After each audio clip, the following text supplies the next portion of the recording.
You, John Fitzgerald Kennedy, do solemnly swear. I, John Fitzgerald Kennedy, do solemnly swear. That you will faithfully execute the office of President of the United States. That I will faithfully execute the office of President of the United States. And will, to the best of your ability. And will, to the best of my ability. Preserve, protect, and defend the Constitution of the United States. Preserve, protect, and defend the Constitution of the United States. So help you God. So help me God.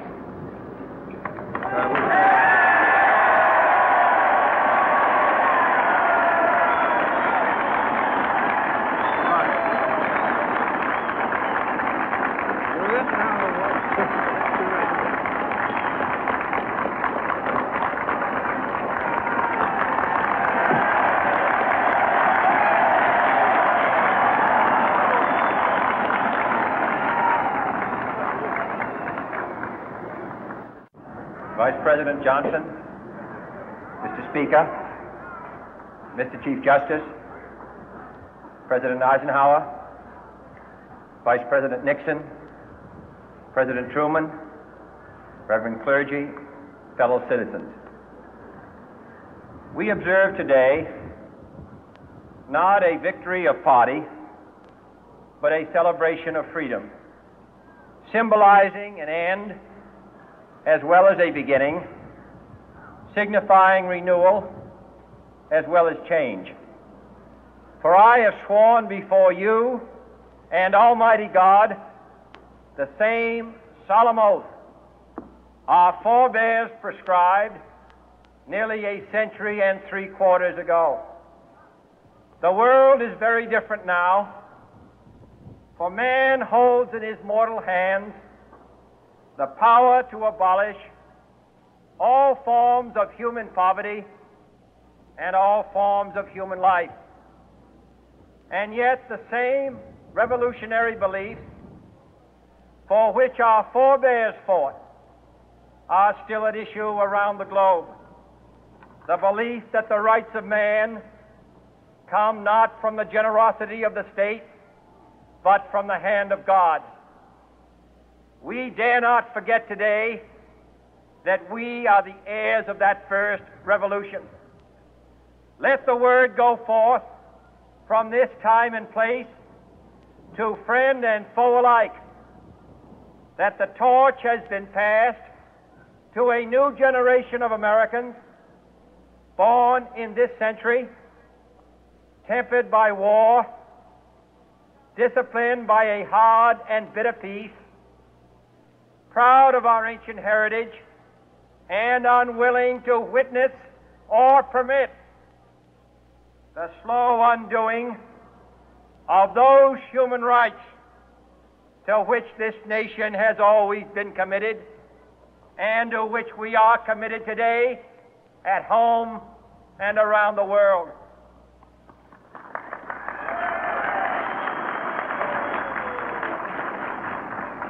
Let every nation know, whether it wishes us well or ill, that we shall pay any price, bear any burden, meet any hardship, support any friend, oppose any foe to assure the survival and the success of liberty.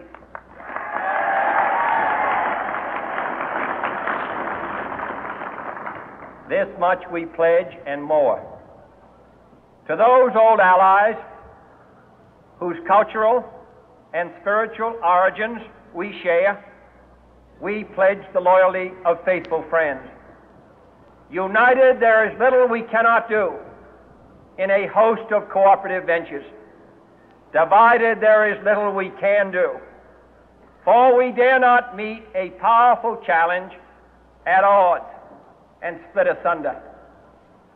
To those new states whom we welcome to the ranks of the free, we pledge our word that one form of colonial control shall not have passed away merely to be replaced by a far more iron tyranny.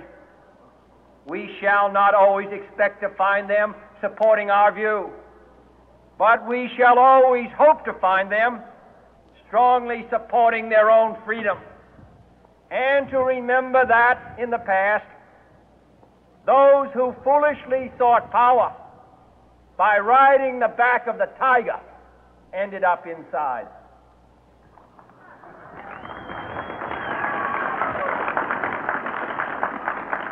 To those people in the huts and villages of half the globe struggling to break the bonds of mass misery, we pledge our best efforts to help them help themselves for whatever period is required, not because the communists may be doing it, not because we seek their votes, but because it is right.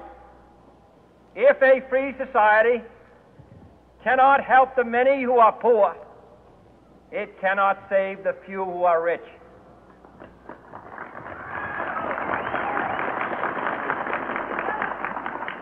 To our sister republics south of our border, we offer a special pledge to convert our good words into good deeds, in a new alliance for progress, to assist free men and free governments in casting off the chains of poverty. But this peaceful revolution of hope cannot become the prey of hostile powers. Let all our neighbors know that we shall join with them to oppose aggression or subversion anywhere in the Americas.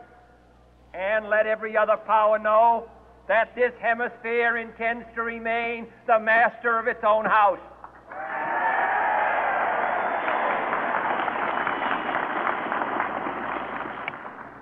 To that World Assembly of Sovereign States, the United Nations, our last best hope, in an age where the instruments of war have far outpaced the instruments of peace, we renew our pledge of support to prevent it from becoming merely a forum for invective, to strengthen its shield of the new and the weak, and to enlarge the area in which its writ may run. Finally, to those nations who would make themselves our adversary, we offer not a pledge, but a request that both sides begin anew the quest for peace. Before the dark powers of destruction, unleashed by science, engulf all humanity in planned or accidental self-destruction, we dare not tempt them with weakness, for only when our arms are sufficient beyond doubt can we be certain beyond doubt that they will never be employed. But neither can two great and powerful groups of nations take comfort from our present course, both sides overburdened by the cost of modern weapons, both rightly alarmed by the steady spread of the deadly atom, yet both racing to alter that uncertain balance of terror that stays the hand of mankind's final war. So let us begin anew, remembering on both sides that civility is not a sign of weakness, and sincerity is always subject to proof. Let us never negotiate out of fear, but let us never fear to negotiate.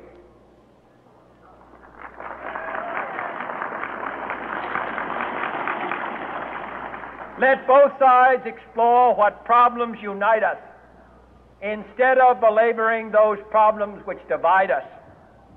Let both sides, for the first time, formulate serious and precise proposals for the inspection and control of arms, and bring the absolute power to destroy other nations under the absolute control of all nations.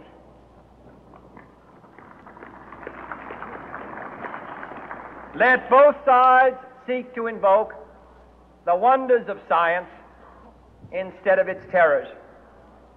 Together, let us explore the stars, conquer the deserts, eradicate disease, tap the ocean depth, and encourage the arts and commerce. Let both sides unite to heed in all corners of the earth the command of Isaiah to undo the heavy burden and let the oppressed go free. And if a beachhead of cooperation may push back the jungle of suspicion, let both sides join in creating a new endeavor, not a new balance of power, but a new world of law, where the strong are just and the weak secure and the peace preserved. All this will not be finished in the first 100 days, nor will it be finished in the first 1,000 days, nor in the life of this administration, nor even perhaps in our lifetime on this planet. But let us begin.